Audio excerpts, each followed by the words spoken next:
Thank you first and foremost for purchasing a wood pallet kit from us. We're really excited that you are going to give it a try, and I hope that you really love what comes of it in the end. I just wanted to really quickly run through what you're going to receive in the kit, and I want to go through step by step with you how to complete your pallet so it's not frustrating and you really enjoy the process. So when you get your kit, you will have the following items. You will have a kit instruction list. It has a few photos at the bottom. It will tell you what's included in your kit, and it'll give you step by step of how to complete the pallet, and that's going to be what we're doing in this video. Two things that it will not include. It will not include what we call a weeder.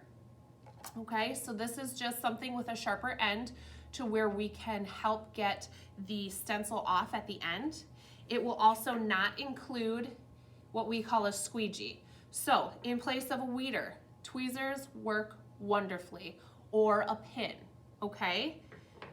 In place of a squeegee, if you have a plastic card sticking around, I know some kitchens, there are scrapers or deals to cut dough, that would work. A gift card would work, just something a little more solid that you can use. So, kit instructions. Next, you are going to have your stain. And if you purchased a pickup kit, it is going to be in a souffle cup and it's going to have an S.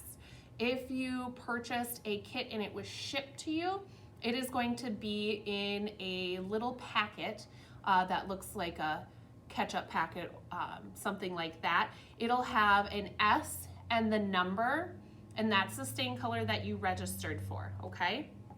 You will receive one sponge. One sponge puts on your stain onto your palette.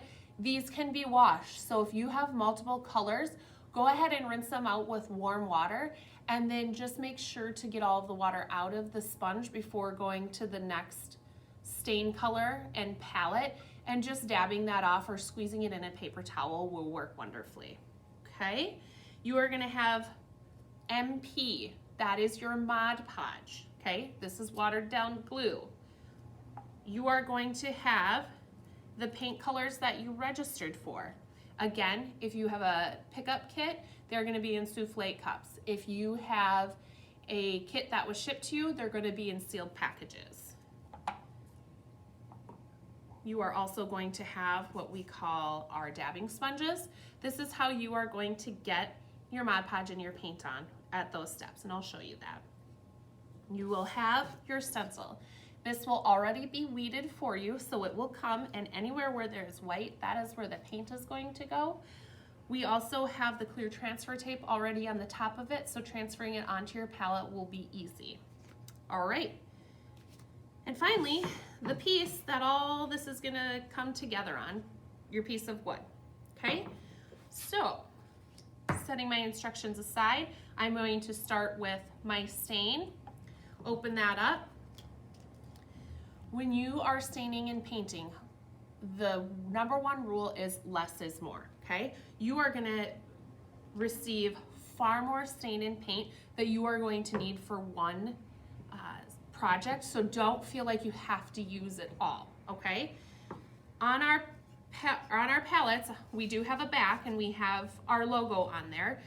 If you are new to this, doing the back first is going to be a good way to get a feel for staining and the sponge and how much stain you need.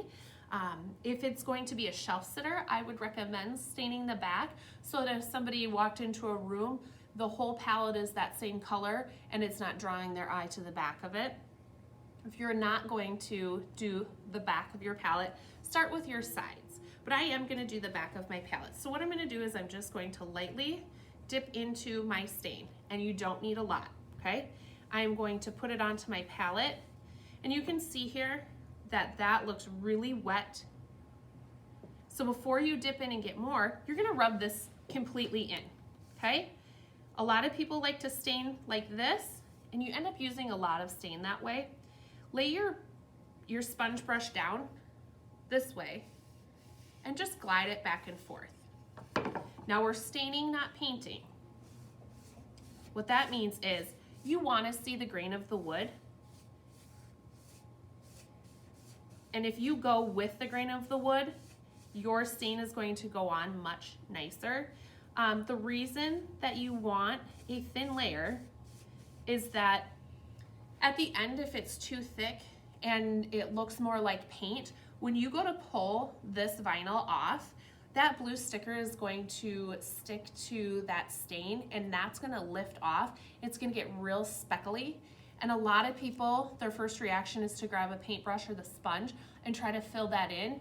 And it just looks really spotted and not very clean at the end. So just remember, less is more. You're gonna be putting so much paint on the top of it with the design and covering up so much of the wood that having your palette a solid color, there's really no reason for it. So I don't dip back in here until my last patch of stain looks dry, okay? Because you don't want your whole thing to be glossy and wet. There is the back. Now the back is not going to pull the stain as dark as the front is. We don't sand the back of our palettes, we only sand the front of our palettes. So there is still a layer from the mill on the back that doesn't necessarily let it soak in completely.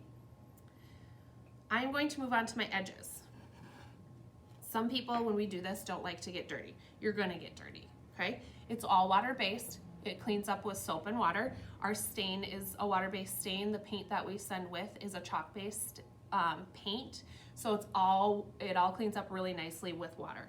A lot of people, when I watch this, if they're crafting in our studio, we do this on paper and they'll leave it like this and they'll go around and get their edges this way. Now, if you do that, what's gonna happen is that stain and that paper is going to stick and you're gonna lift it up once you're ready to display this, and you're gonna have paper all over. So don't worry about getting dirty. Lift it up, and we're just gonna tip it sideways. If you want, grab a wet paper towel and have that to clean your hands. We're gonna get our edges. Again, you don't need too much. And two of these edges are going to suck the stain in a lot more. You can kind of see the difference on that because this is the edge that we cut with our saw. This is the edge that is just the edge of the board. And that's okay, so don't worry about that. Again, dipping in lightly, not using too much stain. Perfect.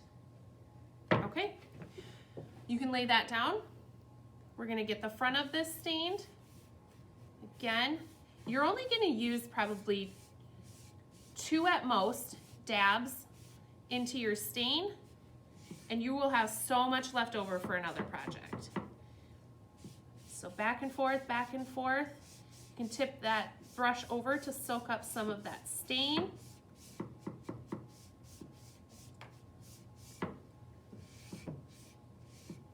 And this is still just my first dab. And I really push down on here to make sure it gets out of my brush. And now that I don't have much left, I'm only gonna dip a corner in here because I don't want too much on there. Really rub that back and forth. Okay, our palette is stained. So I'm gonna go ahead and you can wash this out. These you can use over and over again if you get them washed out within about 30 minutes. So I'm gonna set that aside. I'm gonna cover up my stain and move that so I don't spill it. You need to make sure that your palette is completely dry before you go to put your stencil on. If you put this stencil on while your palette is wet, it's not gonna stick. It's gonna be frustrating, and then you run the risk of actually ruining the stencil and not being able to complete the project. So a good idea, if you're impatient, grab a hair dryer. Put the hair dryer on it for about 2 minutes to make sure that it is completely dry. If you have all the time in the world, just set it aside and come back to it in about 20 minutes and it should be dry. For the sake of the video, I have a dry one. Okay, So this is dry. It does not feel cold or tacky or wet. So we are good to go and put this on. Now I have a knot in mine, and you just have to decide where you want that knot. I'm gonna try to keep it off to the side and maybe hit around here. So this is where you need to find whatever plastic or harder non-bendable surface that you have to go over, and you want to just scrape over the top of your stencil.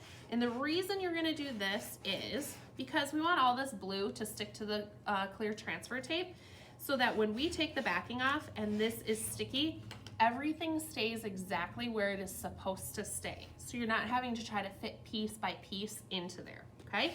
So just go over it. If you have bubbles or creases, don't worry about that. They will disappear within the next couple of steps. Now the easiest way to remove the stencil from the backing is to tip it over. And I just find if you pull the paper away from the vinyl, everything sticks to that transfer tape a lot better than if you're trying to pull it this way. So I'm going to take this, turn this over, and I'm going to pull this apart. So you should have the transfer tape and the vinyl in one hand and just this paper in the other hand. Don't crumple this, we're going to use it. If any blue comes up, just like this, good, I'm glad that happened. If that comes up onto here, just lay that part back down, scrape over the back of it, and pull that back off. So no blue should be coming with this. And we're gonna leave this here because we're gonna use it in just a minute. The back of this is all sticky. Your design is completely centered within your stencil. So all you have to do is eyeball it and center the edge of this design around your palette. Now when you go to put this on, there's gonna be a little static and it's gonna pull it down. As long as you don't put your hand on it, you will be able to pull this up even if it feels like it's sticking. But if you put your hand on it, that is going to stay exactly where you put it, and we're not gonna get that back up, and that's where we're gonna craft it. So I'm just quickly going to eyeball that and lay it just like that, okay? So if you're fine with that, you can go ahead then and put your hand over it, and I just kind of like to get it stuck into place because we're gonna pick up our plastic card again, and this is where pressure really, really counts. So really get in here and push that stencil onto this wood. Can you see how that changed colors? It's a lot darker, so get that, your whole stencil to look like that.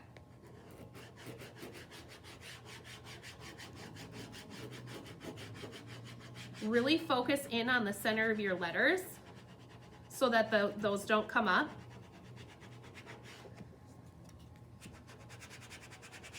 All the way around the edges. Okay, so here's what I want you to do then. Once that's on there, you are going to pull your clear transfer tape off. And what I want you to do, and I grab my tweezers or whatever you're using for your weeder, but what I want you to do is I want you to start at a corner and I want you to pull towards yourself. Pulling up and away, you don't have enough pressure on your transfer tape and you run the risk of pulling your stencil off. So I'm gonna pull towards myself. Now a lot of people are going to want to come up like this and pull straight up. Lay this down and roll it off your palette, okay? Now, you don't want any blue on here either. So if any blue comes up, just lay this back down and pull that, okay? Perfect. This is garbage. Go ahead and crumple that up and put it off to the side. All right, perfect. We are down to the part that everybody says, I don't remember the Mod Podge. Now, with the Mod Podge, what you're going to do is you are going to open this up. And this is the most crucial step in this whole project. And the reason being is that some people really try to get a whole bunch of glue on their palette, and you really just need a very little bit on there. When we do Mod Podge and when we do paint, we are going to use the fat part of our dabber, and we are going to do a dabbing motion the whole time. We're not going to paint or swipe because that is going to push the paint under our vinyl, and that is going to run the risk of feathering or bleeding. And after you work really hard on getting this palette done, it's just a bummer to see that at the end. I mean, it still happens to me on palettes. But the Mod Podge, the reason we want a very light layer is that is what we're doing, is trying to prevent that feathering. So we just want a very light seal around the edges so that it doesn't follow the grain of the wood and go under. All right, you're gonna dip in here, and you are gonna have far too much paint on here. You are going to pull up off the side. And I'm actually gonna load mine with too much just so I can show you what it looks like that you don't wanna do, okay? You're gonna come in here, and do you see how you can see that? It's white, it's pearly. That is way too much Mod Podge. If that happens, don't panic. Just keep dabbing and pulling that across, okay? Go back, and wherever it's too thick, grab that and just keep going around. So you want a very light layer of Mod Podge. If you say, I can't see it, did I even do it there? That is enough. So I'm gonna lay this back down. And when I dip into it, this is what you should be doing. You should be pulling a lot of that Mod Podge off of this. So I'm just gonna quickly go around here, get my waves. Again, there's a little bit on there, so I'm gonna pull that up. And the only places that you're going are around the edges. So in this open area, if you have really open areas, don't worry about that. The paint will go there. You don't have to worry too much about that, okay? So I have a lot on there again. I'm going to dab back over that and bring it up a different edge. Okay, almost done here. And again, you guys will have plenty of paint and stain. If you run out of paint and stain, you have way too much on your project. Okay. Now the Mod Podge dries real quickly, so you don't have to worry about finding something to do for 5 minutes while you wait.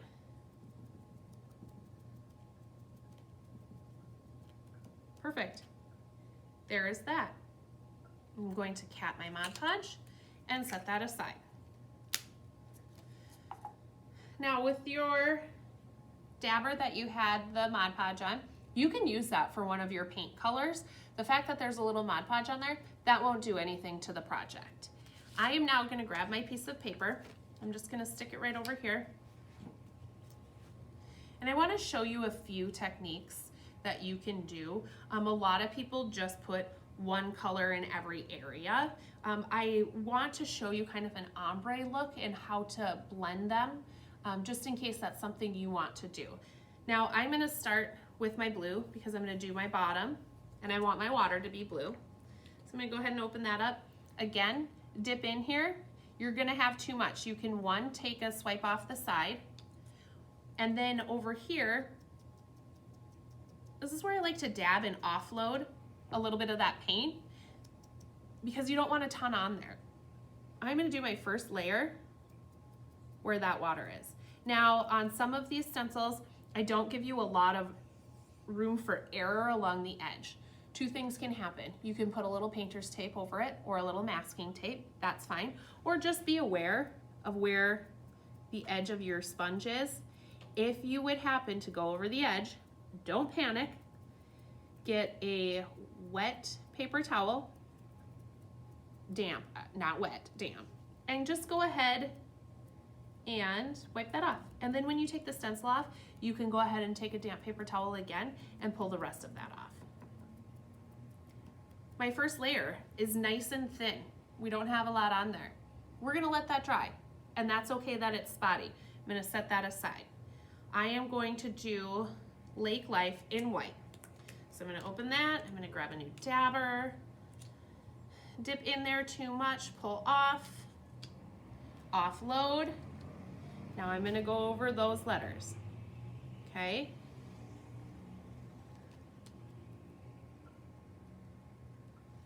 Grab a little more. I might take a little more over here, it's easier to grab out of there.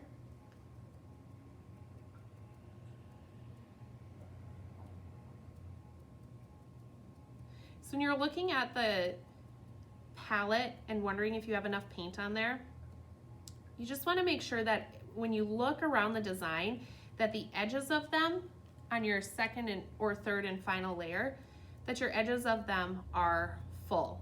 And the way to do that is just kind of concentrate and press down in that area. Okay, there is my first layer of white for lake life. Now I'm going to kind of do a sunset in the background of this, and that's just mainly because I want to show you how to blend these colors. I'm just going to do it with orange and red. 2 new dabbers, 1 for each of them. I'm going to take 1 dab and just set it over there because I'm going to use a little bit more, and dab and set it over here. Now I'm going to have my red as the bottom part of my sky, and that's going to go behind these trees here. So my first layer is just going to be a layer of each color, and it's going to have a really harsh line in between them. That's okay. On our second layer, we're going to go back and soften that up.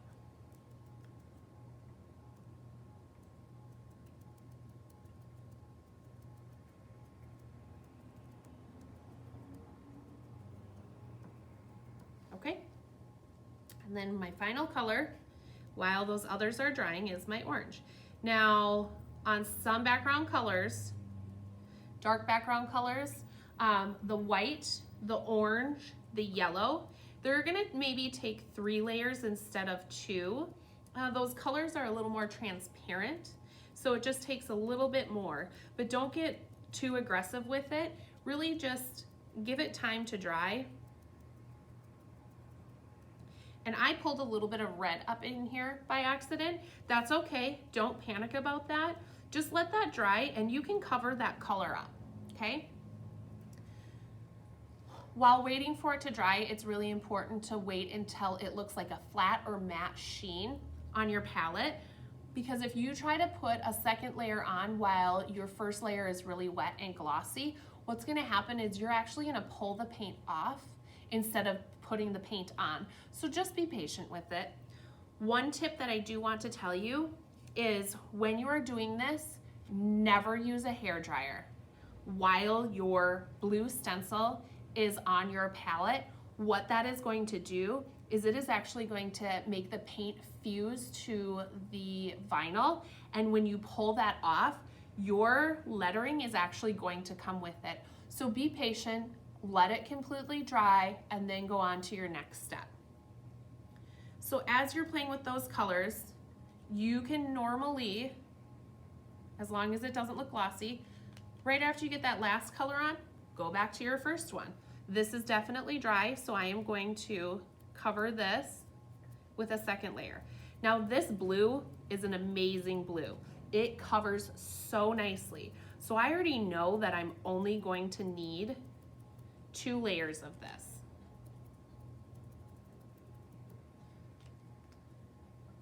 And I dab back on quite a bit and concentrate in smaller areas as I work. All right, I'm gonna dab a little white. I'm gonna put that on here. Offload, dab my white on there. And the longer you let it dry, the better your second layer is going to cover, okay? If you're getting frustrated, walk away from it for a few minutes.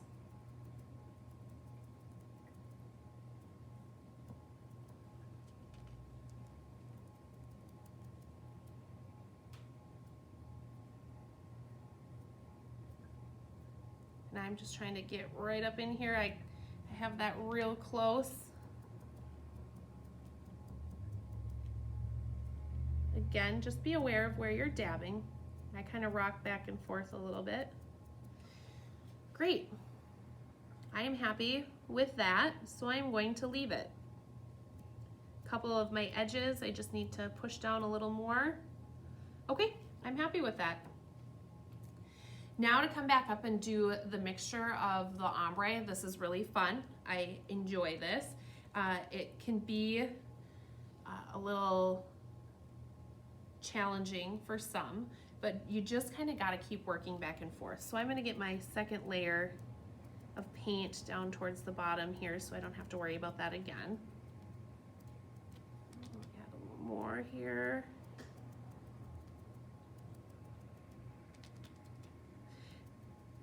When you go to do your blending of between two colors, it's good to kind of have like a drier sponge to go back and forth. Okay, I'm just gonna get my orange on there again quick. That layer where I'm not going to be dabbing it, and I'll probably come back and have to do a third layer of this once this one's dry, just because it is a little lighter and transparent and I can see through it. And it's just my personal preference.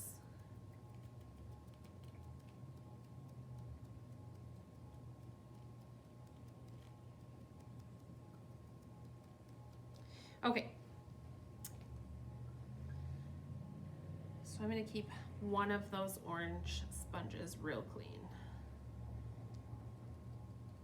Here's what I'm going to do. I'm going to come in here with my orange and I'm going to dab right along that line. Okay? And I don't have a lot of paint on there.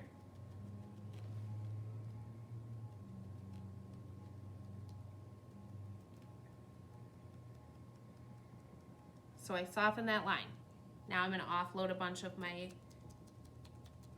red. I'm going to come back down here and I'm going to go over that same line. And then I'm just going to kind of flow into my red. I'm going to come back with that orange and go back over that line again. And you can see how that starts to soften. Now, however it's softening for you, you may have to go back and forth a few times. But I am okay with what is happening here. I'm just gonna grab a little more orange.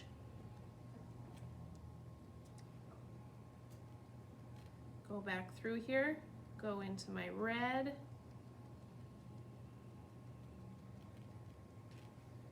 And I like how that ombre look is turning out right there. So I'm just gonna kind of leave that. But I'm gonna come back to my pure orange and do one more up towards the top of my palette. Grab just a little more. And again, like I said, you are gonna have so much paint left over that you'll be able to do a couple.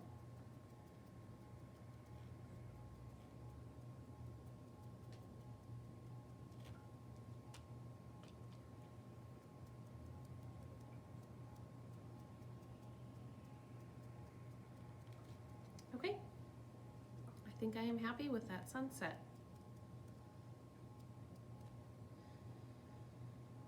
These you can also wash out and go ahead and wash those out and you can reuse them for multiple projects. I'm just gonna move this stuff off to the side quick. I'm going to cap all of my paints so I don't spill them.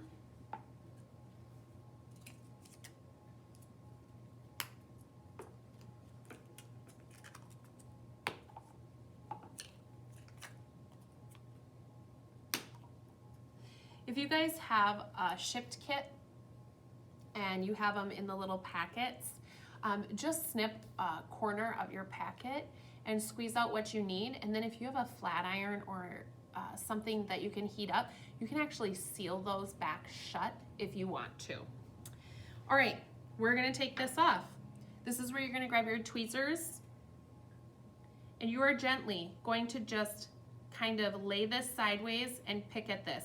If you go straight down, you're gonna gouge your board and then your board is gonna have that natural wood look. So all you're trying to do is pull this up.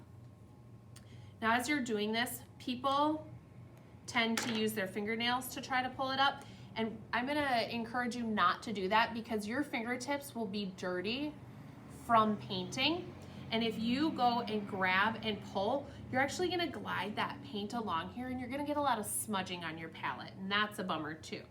So I'm gonna pull it up with this, and then I'm going to pull my stencil off. Now your stencil is going to break, and that is okay, just let it break. That's why we have these tweezers. I don't like to lay my stencil back down on there for fear that the edge of it is still a little wet and then you'll dot some paint on there. So just pull that off and pull that away. Now you're going to use your tweezers and you are going to gently get under all of these areas, and your paint should be thin enough to where you can read your stencil, and that way you know exactly where you need to be taking this vinyl off. Okay.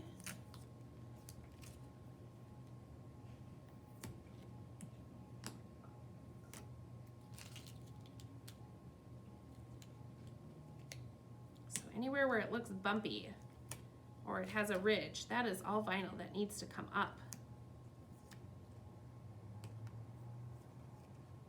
Get my trees off here.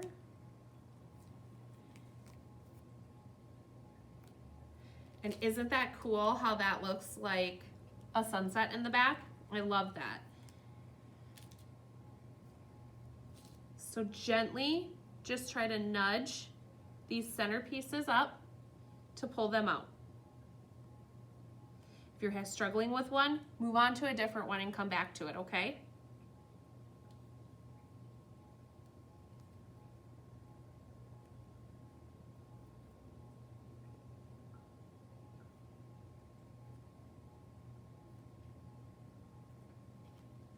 Get our little waves out of there.